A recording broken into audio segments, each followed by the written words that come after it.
everyone. Hello to our dear speakers. Hello to wonderful people who are joining us today. And I'll start with a very brief introductions of the webinar, of the project, of the speakers, before we go to the details and very interesting discussion that we are going to have today. So briefly about the webinar, the letters DEI4SME and why and how this DEI should be there in business decodes as diversity, equity, and inclusion. And the topic of the webinar is today of why and when diversity, equity, and inclusion, or DEI, this acronym that we'll use frequently today, are relevant to the company. One minor note for everyone joining today, if you would like to activate the captions so that you can receive the live transcript or live translation to have our webinar accessible to everybody, you can do that. You need to step on 3 dots that says more, and then choose the captions that are relevant to you. So either the live transcript of English, or then choosing the language to which you would like to translate. So it's not perfect live translation or live transcription, but nevertheless, the technology today allows us to have wider accessibility of the discussions that we have today. And this is great.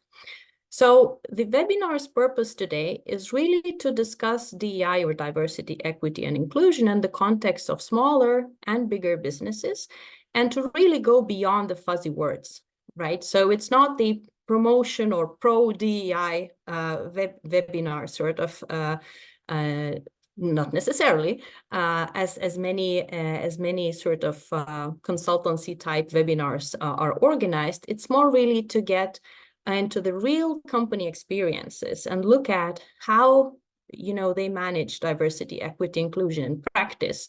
What works, what doesn't work, when and how to do it, right? So to really critically look at it when thinking of the real experiences of the firms. And basically what we hope to, that if you're an executive of the smaller or bigger company, or if you want to become a DEI or diversity, equity, and inclusion agent or sort of person who is talking about that in your business, you can take away some of the best practices. And if you are an educator, hopefully from this webinar, you can take some excellent cases on social sustainability to enrich your teaching materials.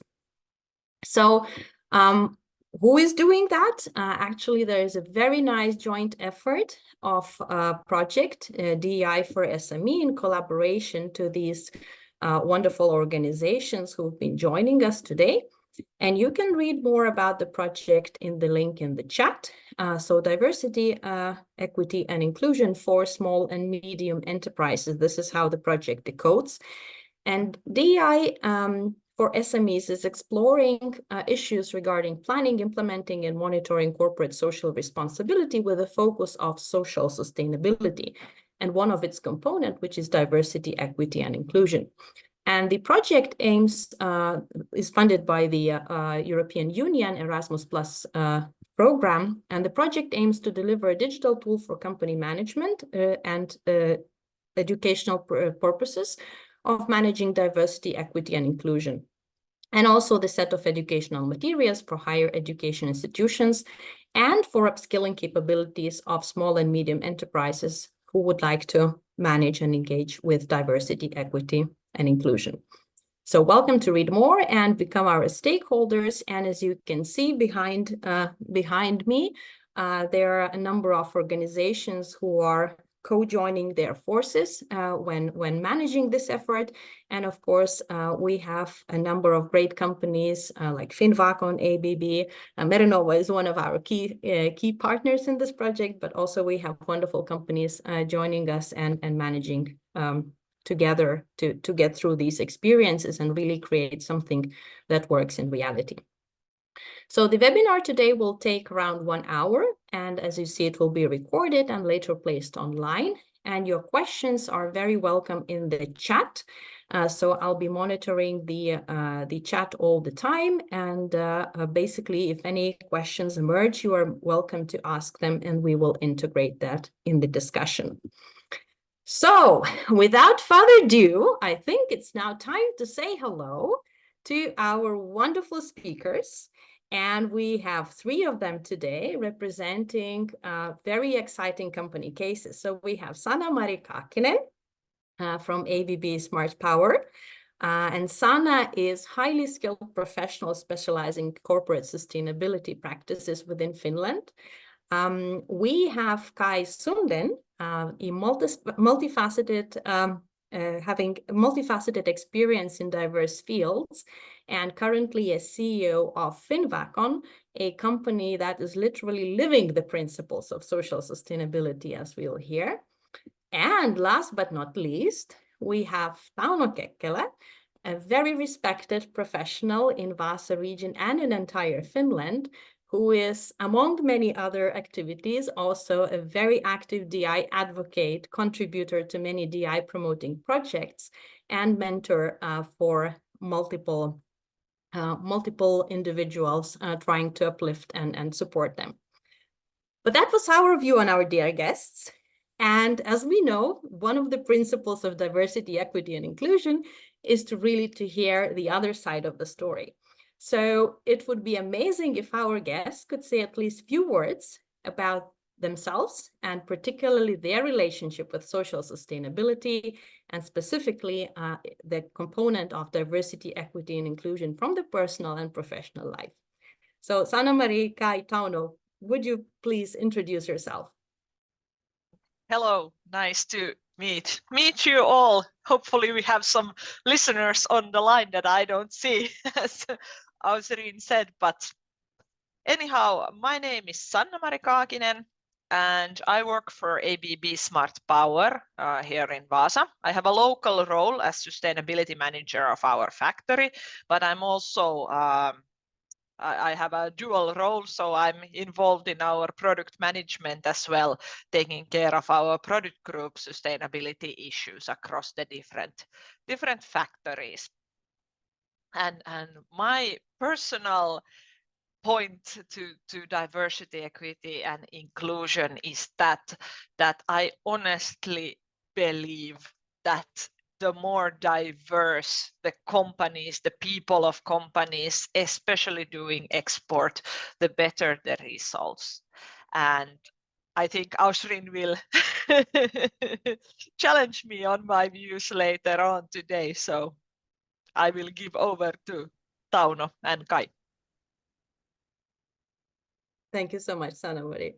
Kai, would you like to continue? Yes, thank you. My name is Kai Sunden, and to put it short, I would describe myself as a father, believer, and sailor.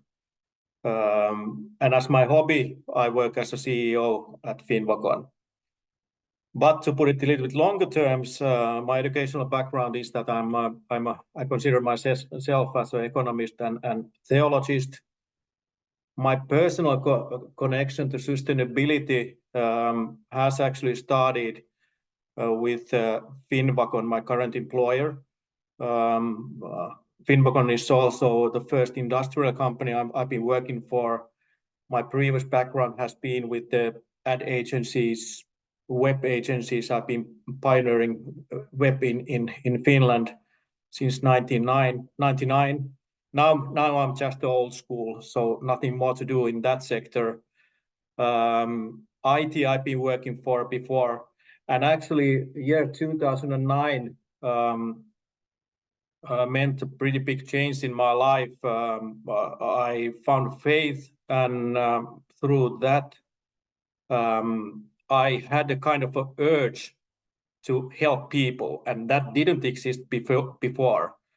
IT web was kind of a hard, very hard, and people were cold, and all of a sudden I wanted to help people, but I didn't know how.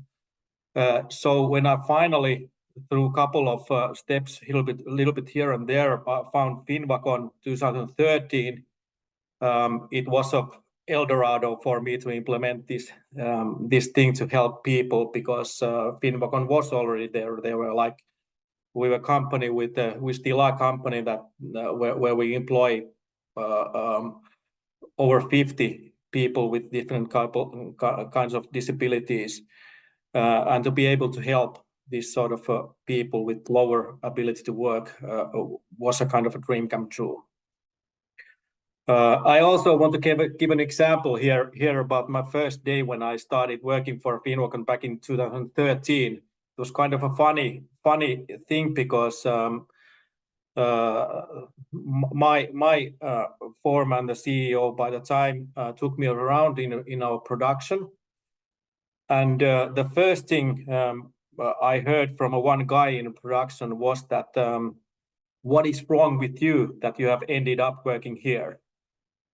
So it was a kind of I started wondering what was behind that question, that I don't think that there's nothing wrong with me. But then I came to realize in a couple of days that that we all have our deficiencies, we all are imperfect, and I kind of realized that I don't have to compete anymore with anybody. Like I had been competing before in IT with similar white collars than I was, but now I didn't have to compete anymore. I was good as such, and that's really the essence of Finnvacon.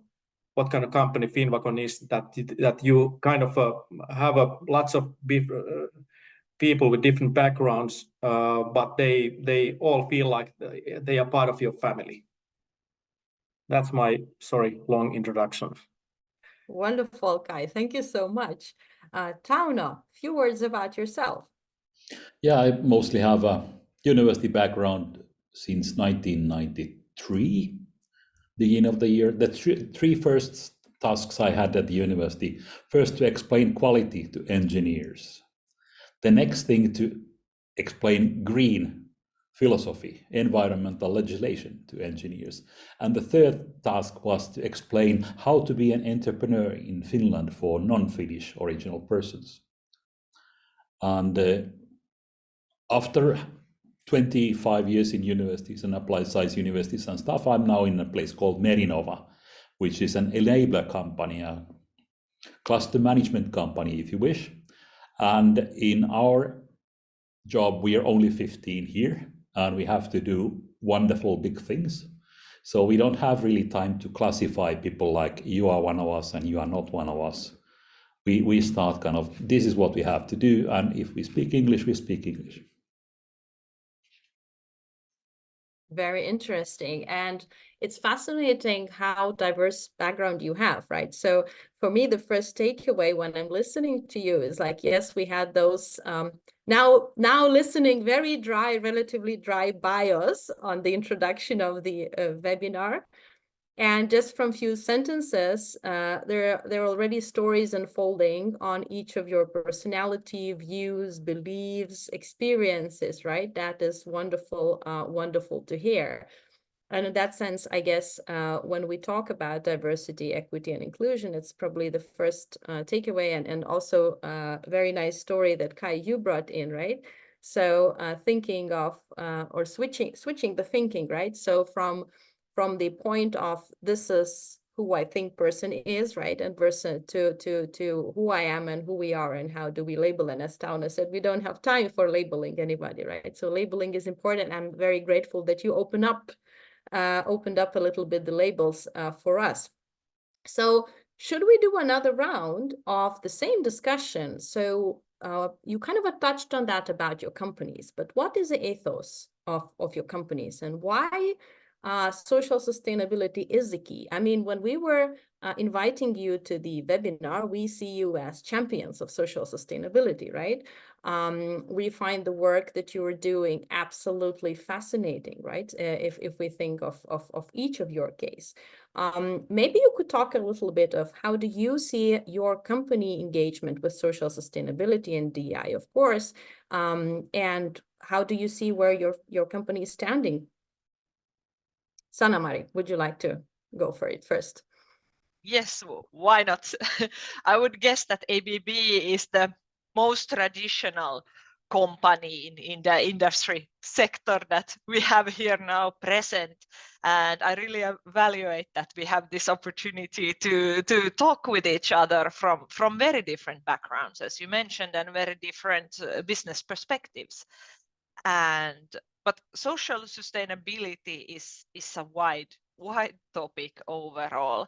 And for ABB, it means especially that we have different people from different genders, different countries, different cultures working together efficiently. And to me, it is really how to make this happen, because we are honestly a very global company. We operate on all major continents, to sell to different parts of the world, even from Vaasa here. And really, we employ people of different backgrounds, of different cultures, different languages. And the question is really how to get the best out of this combination, how to be truly international, truly global. So that is such a key thing in our existence in ABB, honestly, because we do just, of course, mainly export, and that's, of course, our global thing. And I think it's really about how to create this culture of safety for our people, that we can all feel that, okay, we are part of the ABB, we're doing something meaningful. And it's doesn't matter if I'm Finnish or Swedish or whatever, or if I'm a man or a woman. I think everybody should feel that they are evaluated as themselves. And of course, I think it's all the topics around this one. And that is the DEI for me personally, working for ABB. Mm-hmm. And if we think of the ABB focus, are there any specific strategies that, let's say, the company is officially employing in terms of social sustainability, and sort of what are the choices from that perspective? We have a framework, which is the global framework coming from the ABB headquarters in Switzerland. And that is pretty much around the gender equality. Of course, that everybody should have the same possibilities to work for us, the same possibilities, not depending on any kind of cultural or gender background. And then, of course, we want to promote heavily women into technology, because I think that's history is more male dominant to say. So we have done a lot of work and promotion around that.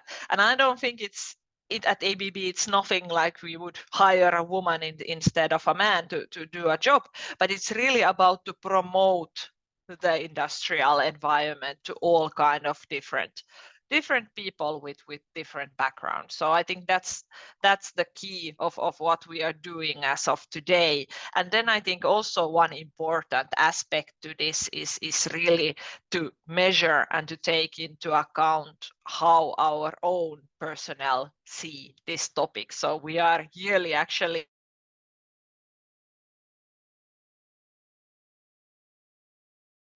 I think we lost the sound. But did you lose me? Yes. But I think we got the point. So how do we engage I'm sorry, I cannot hear you. Just move to the next person. I'm checking. Sure. Kai, would you like to share your view on Finnvakon's strategies and engagement, and how do you see where Finnvakon stands in social sustainability? We find it mind-blowing, but how about your perspective?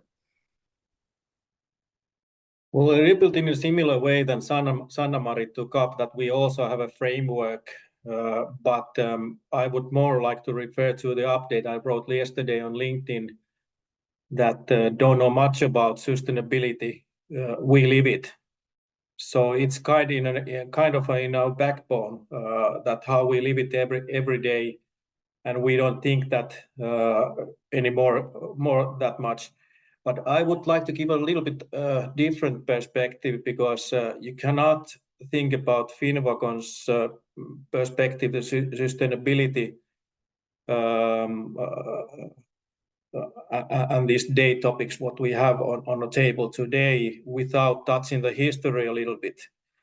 And history goes as back far to the history as to the Second World War, because Finland was of course in a war with Russia, and after the war there were lots of invalid people in Finland because of the war, and there was a big boom of these associations for invalid people, and that's also the background for Finnvakon's history, because Finnvakon's history goes back to the 60s, in the end of 60s, when a workshop for these invalid people was set up. And the beginning was, as for all these associations, was like some sort of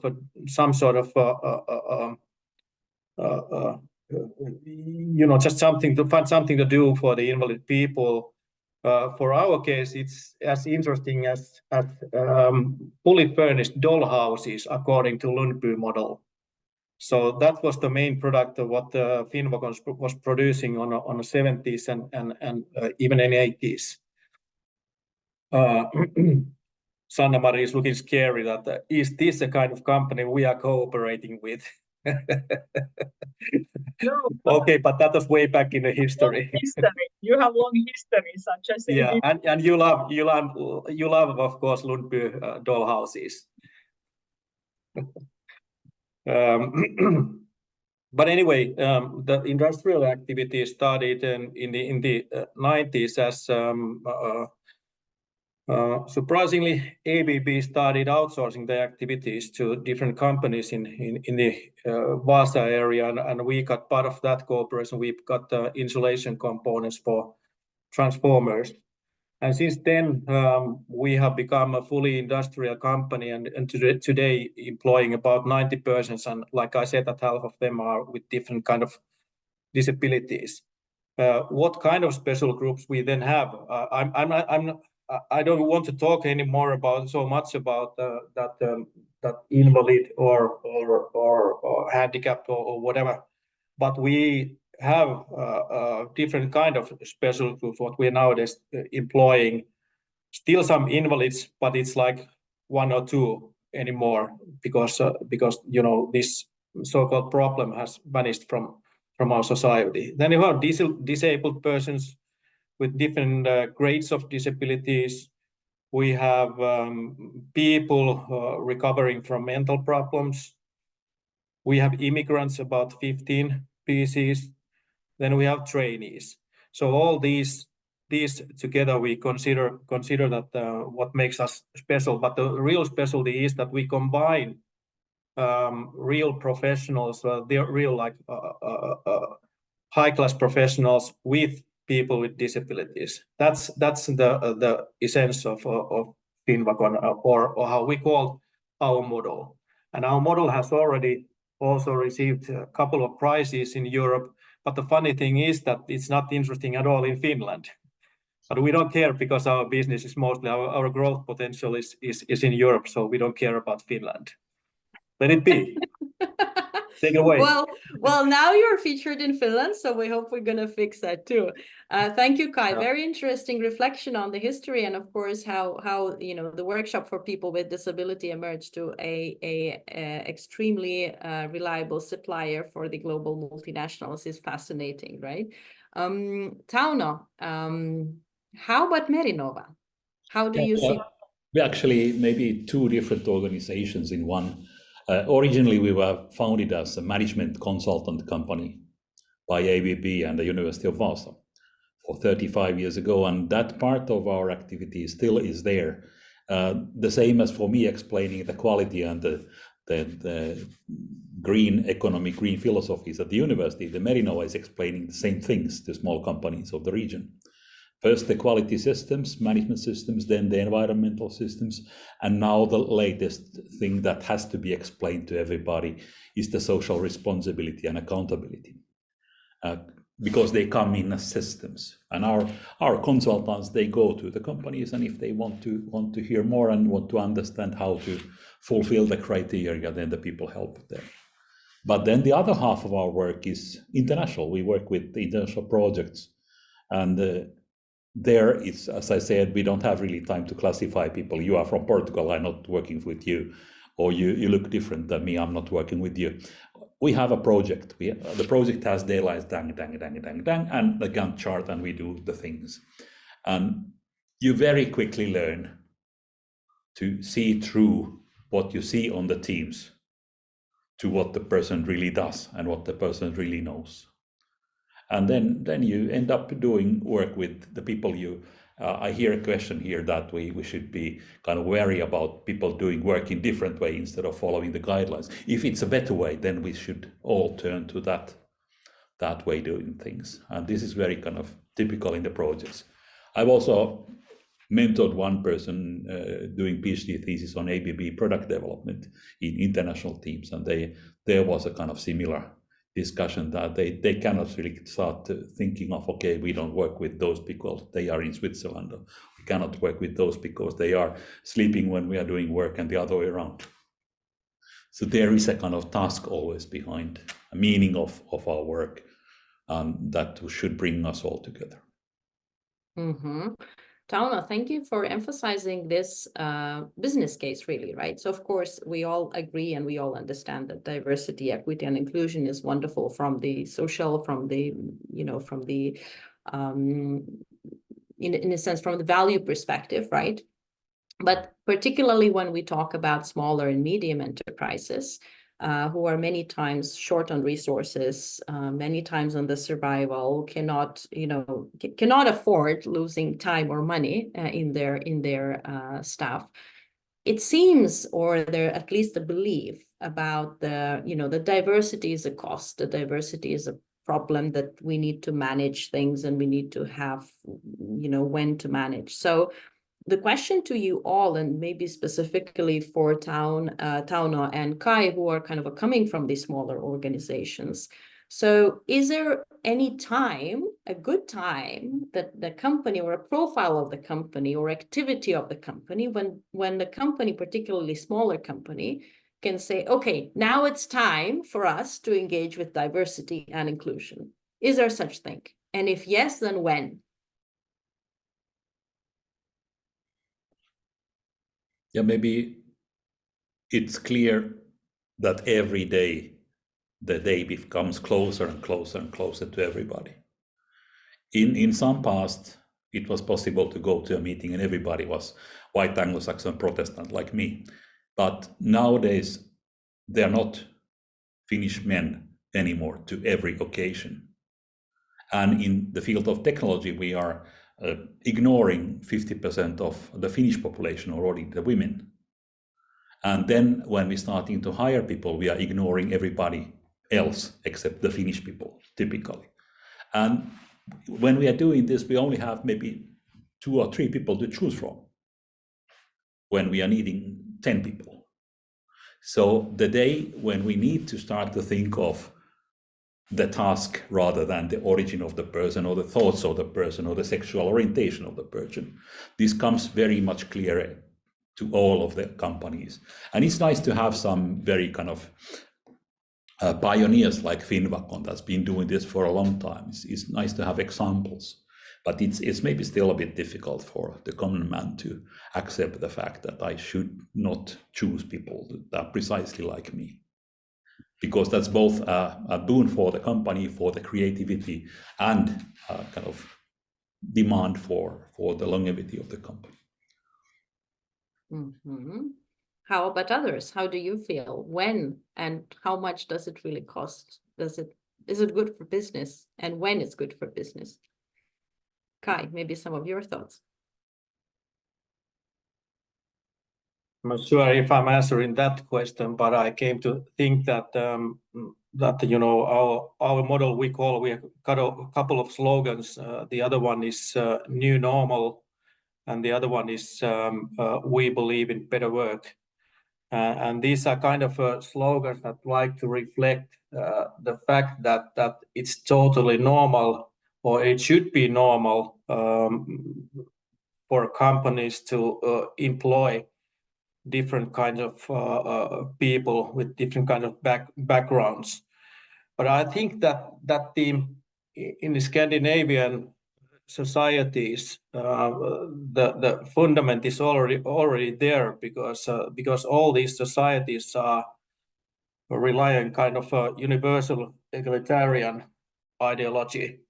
And that means in practice that in spite of all the differences in the background, abilities and talents, all the people are equally precious and have equal rights to education, work and health. So I think that there is no special strategy how or when companies should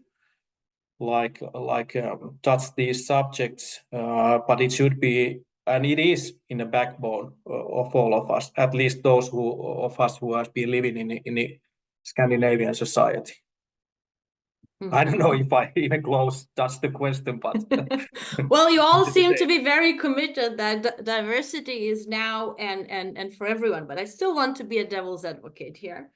So I'm now wearing a hat of the very a very critical person who would say, well, but again, what I hear is that you're referring to the good deeds, you're referring to sort of human rights, but then there is a business case. So I really need a profit. And if I think of employing a person with a disability, I will need to make adjustments, right? If I'm employing a female, maybe the female will not have enough of technological capacity. If I'm employing a foreigner, I need to translate all my company language, from the local language to English language, right? And that leads for additional costs to me. It leads to additional challenges. It leads to the culture change and all these kind of things. So where is the business here? What's the benefit if it's so costly? If I may challenge you. Yes, Kai.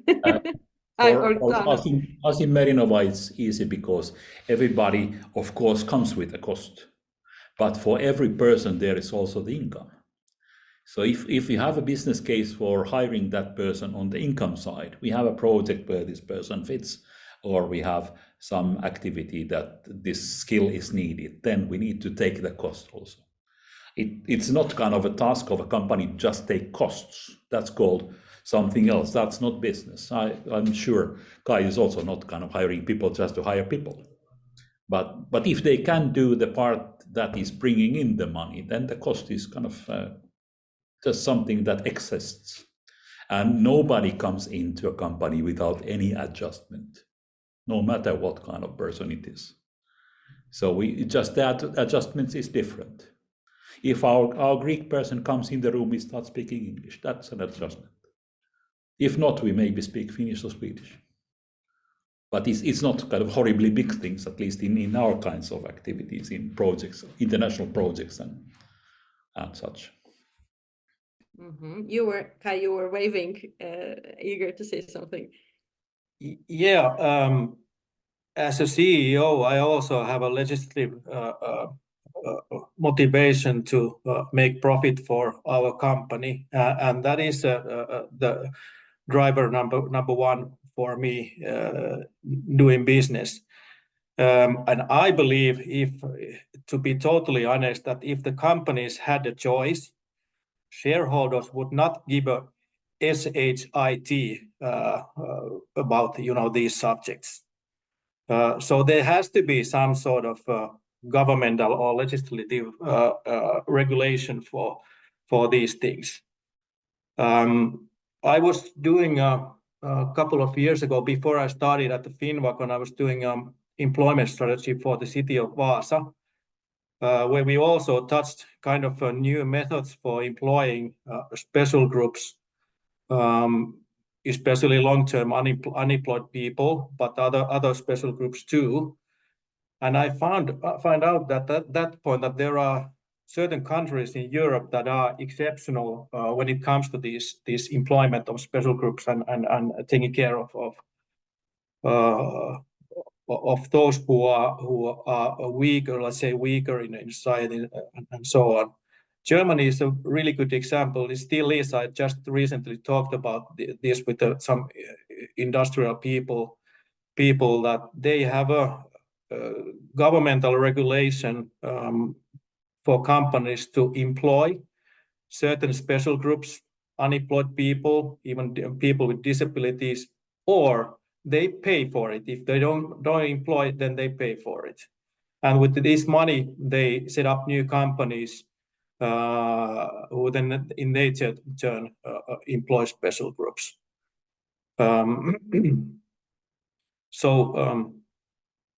Yeah. So I think that its companies benefit from legislative, marketing, recruitment, and management point of view to employ people with different kinds of backgrounds.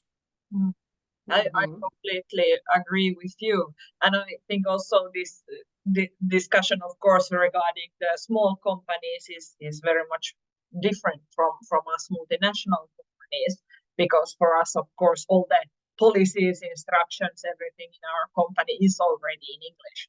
So we are not facing the situation where we really need to think about the internalization as such, if you talk about Finnish and non-Finnish speakers and so on. But I would encourage still all the companies to go there to think about what is our strategy, where do we want to go, and what do we need to get there in terms of resourcing. I mean, people and tools and so on.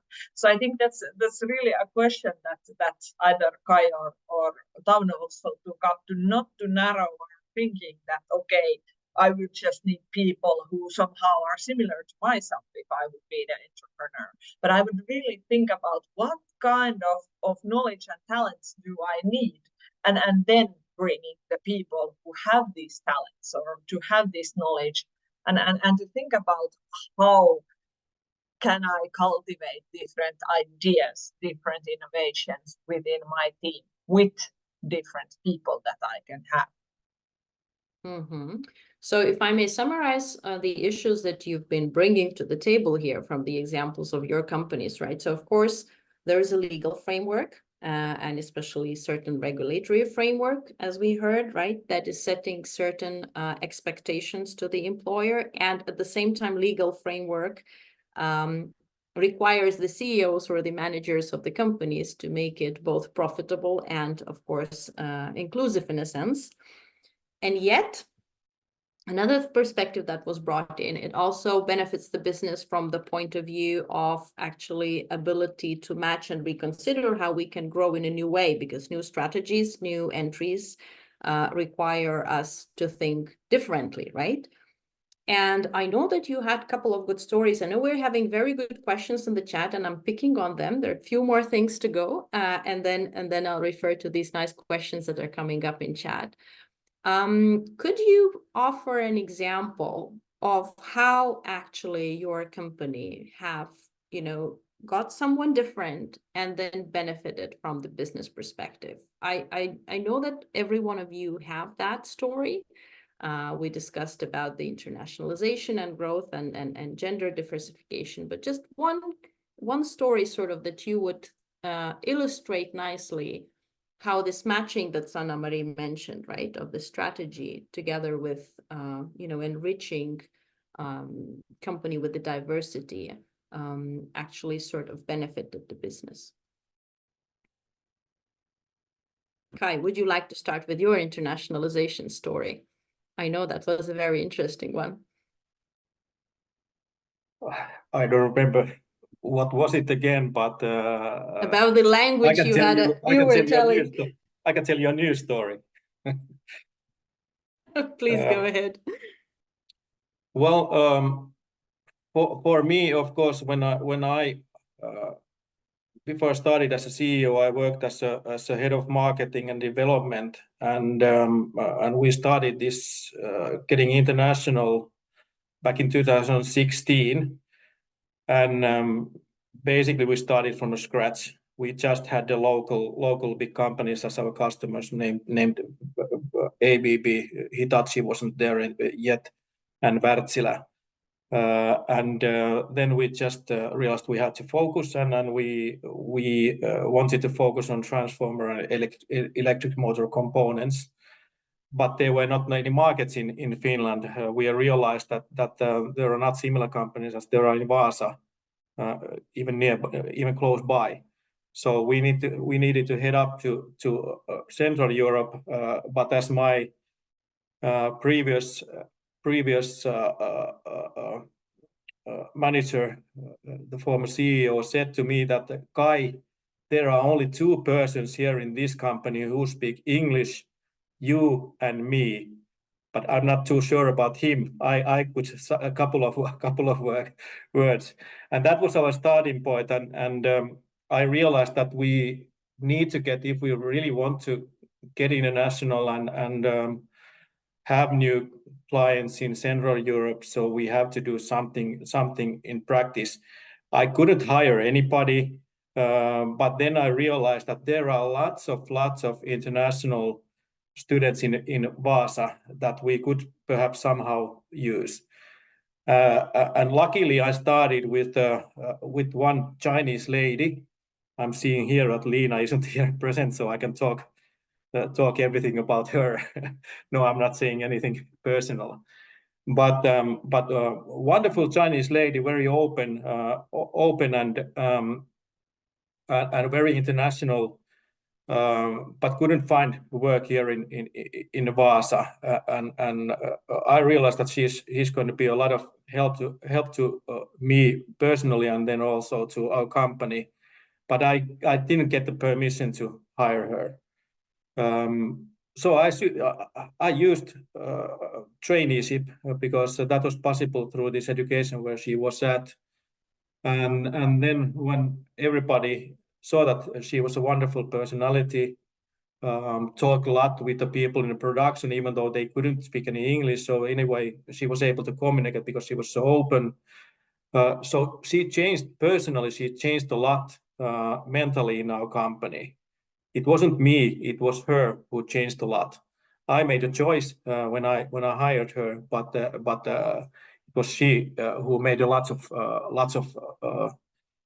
renewals in our company, just by the way how she was. Not even to mention that what she could do. So there are lots of similar stories in Vaasa. Now we have a Bangladesh marketing specialist who works for us and very skillful. We have 5 Ukrainians. We first hired 2 just to support Ukraine, but then actually one of them here on my left-hand side, right-hand side, whatever. Irina started working 2 years ago for us when the war started. And very skillful engineering background, and now runs independently our logistics. So when we realized that this works, we hired more, and today there are five Ukrainians working for us full day and on a permanent basis. So these are my strange examples. Your stories, very valuable stories. How about others?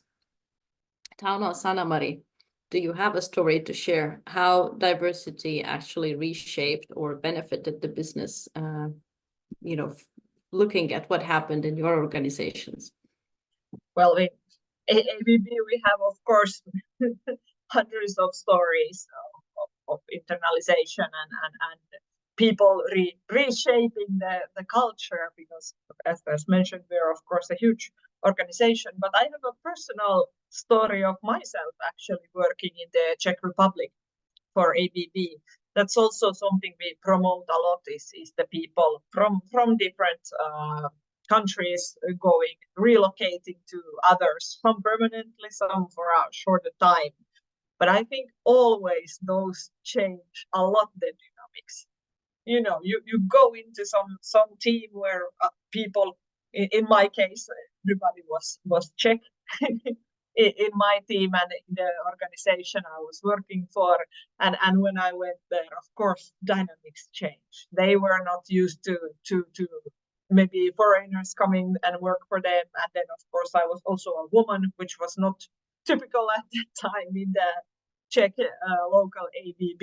So I think there was a lot of funny incidents happening throughout that time. But I think it was also a time for some learning, and everybody had to adjust. So I think always shifts happen, new ideas come, new ways of working. And in the end, that was a really, really personally, of course, developing experience for me. But I think it's also, at least I hope, shaped the other people's thinking. So I think all kind of changes always create new dynamics, and I always think that's good for the companies. So I'm not going into any. Yeah, wonderful. Tauno. But I think everybody can relate who have been abroad. Absolutely, yes. Tauno, you're muted. No. Okay. About 10 years ago, we got 2 new tasks. One was to try to bring the energy cluster to Northern Africa, and the other one was to bring the region to European funded projects. And of course, it's possible to come from Kirkkopuistikko in Vaasa and declare that I'm the expert of this and this and this, and then start learning about what is special for Morocco, what is special for Egypt, and what is special for the European people's mentality. What do we need to know to work with them in projects? But it's also easy to hire somebody from Northern Africa to do the market discussions there with people with the same culture. And it's also better to find somebody from Europe, from some other country that has the other networks. There is a theory from Mark Granovetter about the strength of weak ties. And this actually shows that it benefits us to find people who have other networks than what we have. And we have been trying to learn that for 10 years, to try to hire different people. It's not always easy. Sometimes the people still end up being similar to what we already are, but to try to find different people brings us some new money in form of new networks that we couldn't find ourselves. And the 3 European Union funding managers that we've had this far, the first one was Austrian, openly gay man. The second 2, I have not discussed their sexual orientations, but as they are mothers, both of them, so I assume that they have same kind of thoughts than me, but they are from other countries, Italian and Greek. And yeah, by this we have a good network in the Austrian-speaking part of the world, the Italian-speaking part of the world, and the Greek-speaking part of the world that we have gotten from their networks. And then we know people in Northern Africa because of some kind of historical skill of Tunisian language that I have not the faintest idea what it is. I see. So very interesting perspectives, right? So Tauno, you were bringing thoughts about it's a way to expand the networks for business, right? And this is what you've been doing. It's a way to enter new markets, new partnerships. What I'm taking from Sanna Marie, it's a way to learn, to upskill your own workforce, to enhance your organizational culture towards more openness and creativity. And Kai, your story is, again, bringing new ways of working, bringing new skills to the organization, bringing sort of diversity that actually shows potential, potential ways to improve what has been done before, and is just another way of doing things. But actually, when we have another way of doing things, and we are able to spot what could be improved, right? So nice examples. And we have a question, and Ashish was waiting very patiently here, about the challenges, right? So, and I do very much relate to what Ashish was writing in a chat. I'm also, let's say, pro-diversity person and so on and so forth. But there are moments when you bring in, and yes, as Tauno said, there are cost of anybody coming in. But sometimes when we bring those different than us people into our organizations, sometimes it doesn't work, and it may not work only because of the, that person is different. Simply, the skill set actually didn't match as we expected, or something didn't work as we expected. So it may not be the diversity, it may be just the person, sort of, right? What challenges have you faced? What were the biggest one? Because we are quite low on time. So let's see, one biggest challenge that you faced, and how did you overcome that? And how did you restore your belief that actually diversity is good for business and organization? Any thoughts on that? That's a little bit of a provocative one. For Merino, it's maybe a bit unfair because our tasks are changing over time. And it's always easiest to find somebody from Nepal to understand the Nepalese business better than me. So I should not be explaining anybody from Nepal how to penetrate the Nepalese market. I should hire somebody from there who understands.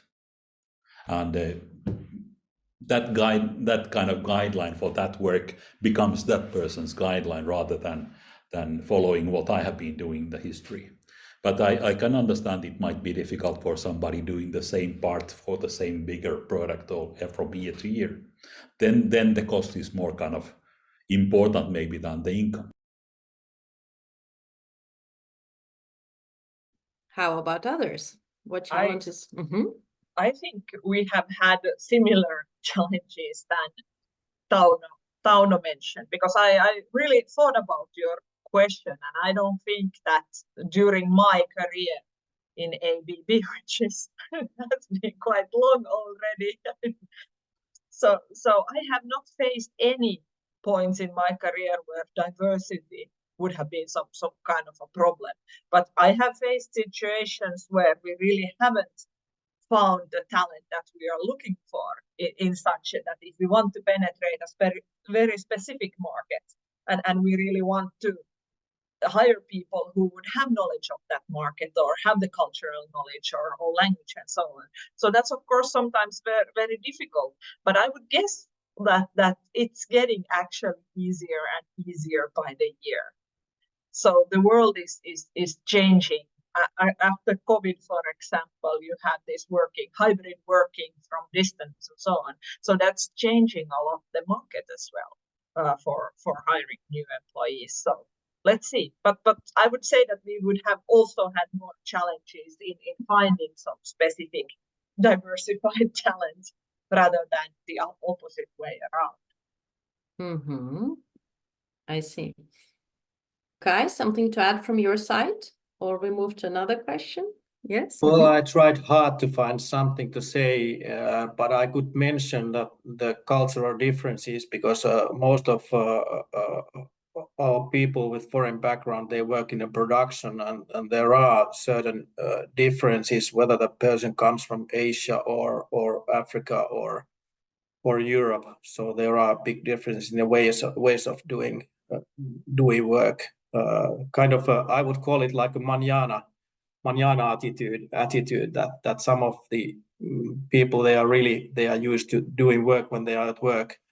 Some of them want to have break, but of course we have to have our own culture how we work and get everybody do in a way that we want people to work. But this is the only, I don't see any bigger, even the language isn't a barrier in our case, so it's just a minor thing what I mentioned.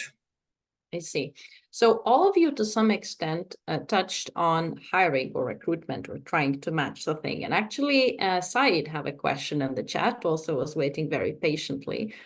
So how do you ensure, or how do you define what things when you hire, right? And how do you ensure that your needs from this perspective, you very specifically. So and another thing which I'm taking away, that you said that you're actually hiring for the job, so you're not hiring because these people are diverse, right?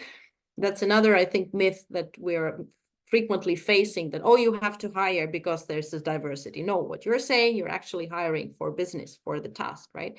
So how do you ensure that you select as best and as possibly best candidate when you know the task, but also when you are likely to be biased in the process of hiring through your lens of, or you know, the people who are hiring in your organization.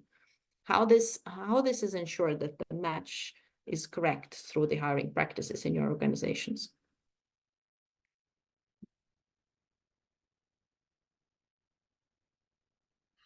Yeah, I don't have really the role of hiring people, but I have some possibility of affecting who is going to be hired. And I think I try to follow a bit the same idea as I do in the university, to give opportunity to people to grow in the work. And maybe we have a bit kind of equity type of tendency then in the hiring, that we maybe more hire women than organizations of this kind typically would hire. And of course, then when the question is about international activities, then naturally somebody from European backgrounds, maybe.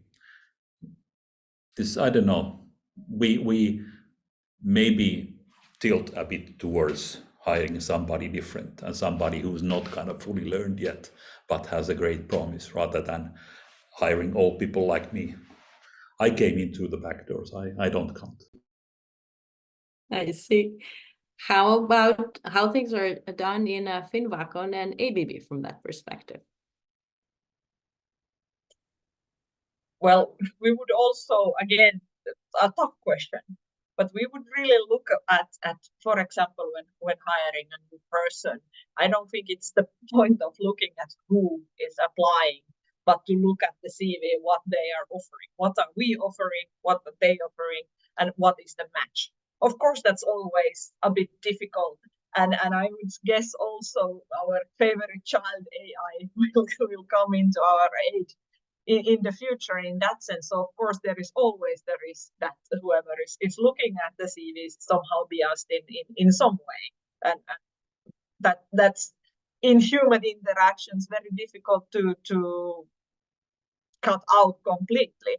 But I would say, as in my past, when I have hired people, I would definitely look at what they have to offer and how I see them match to the tasks of what I'm looking for, rather than to look at what kind of person this is to start with. So I think that's important, because like Tauno said, I really like this wording that we have a task that needs to be done, and that is where we are looking for the people, not the other way around. And I don't know if this helped. But I say that's a tough question, how to avoid any kind of bias in the recruitment process. So indeed. Kai, some of your best practices. We're running out of time, but I think it's quite an important tip to I mean, for. Recruitment from point of view corporations like ABB and SME companies like Finnvacon is slightly different story.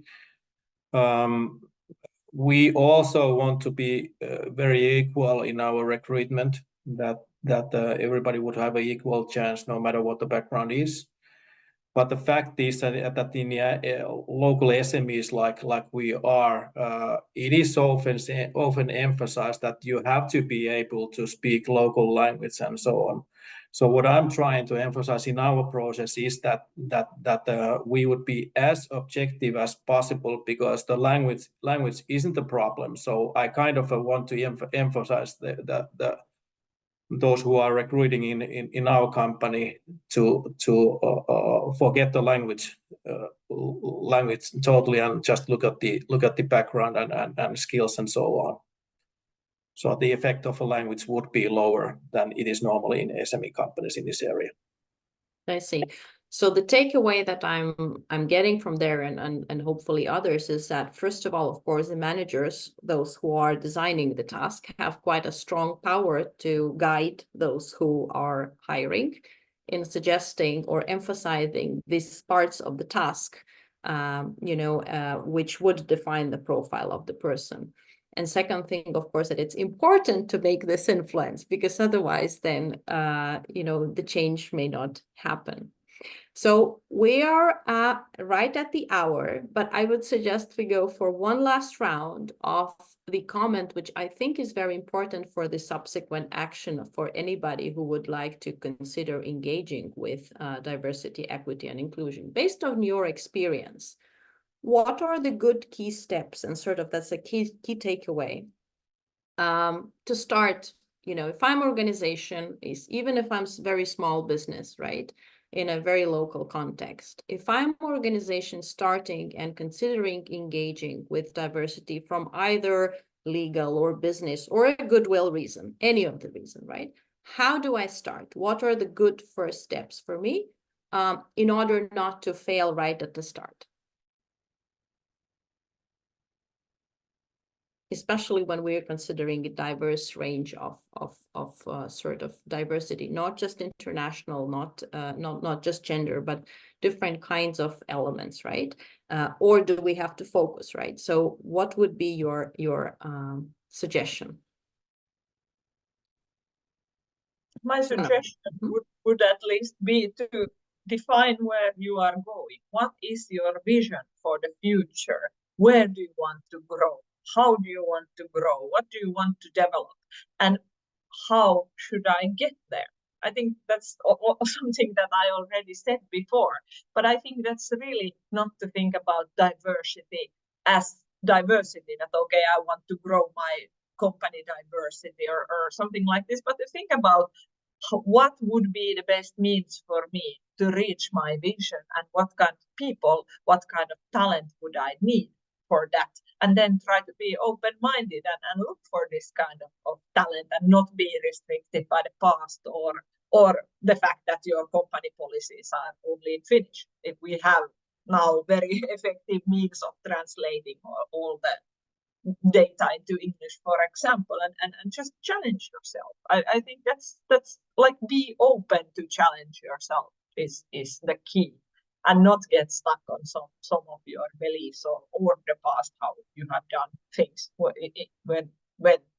1 year ago or whatever. I see. So pretty much challenge, first of all, your business vision, right? To grow further, and then match the resources. Very interesting. How about Kai and Tauno? What would be your suggestions?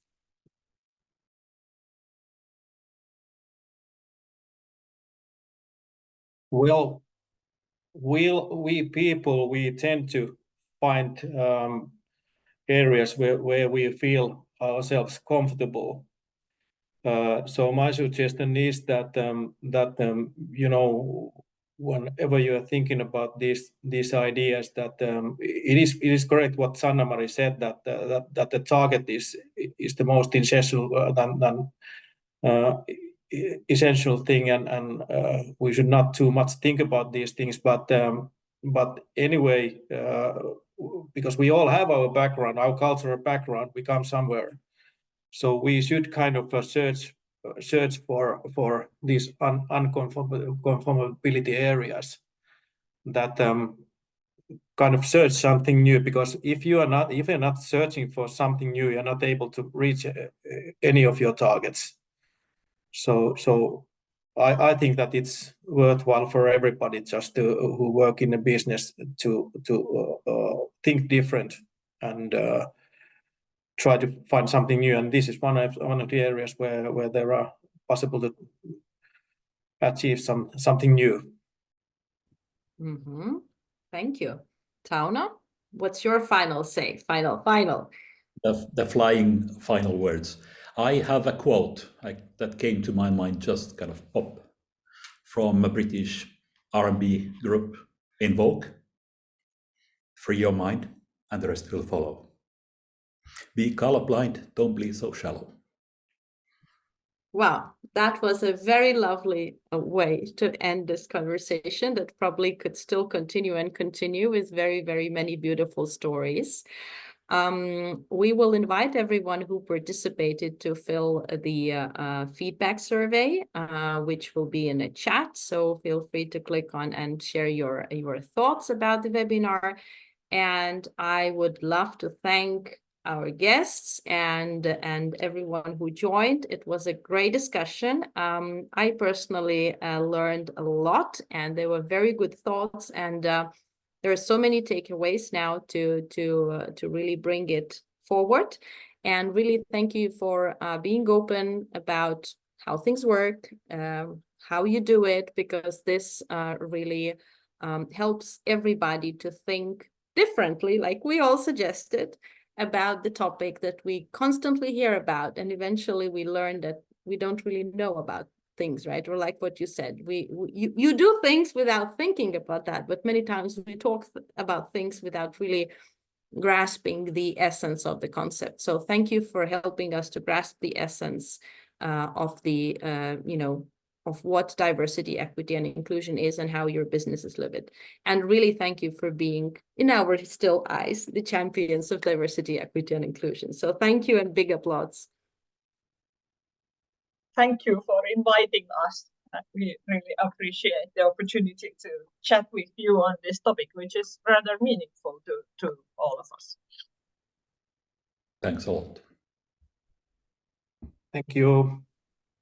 Thank you.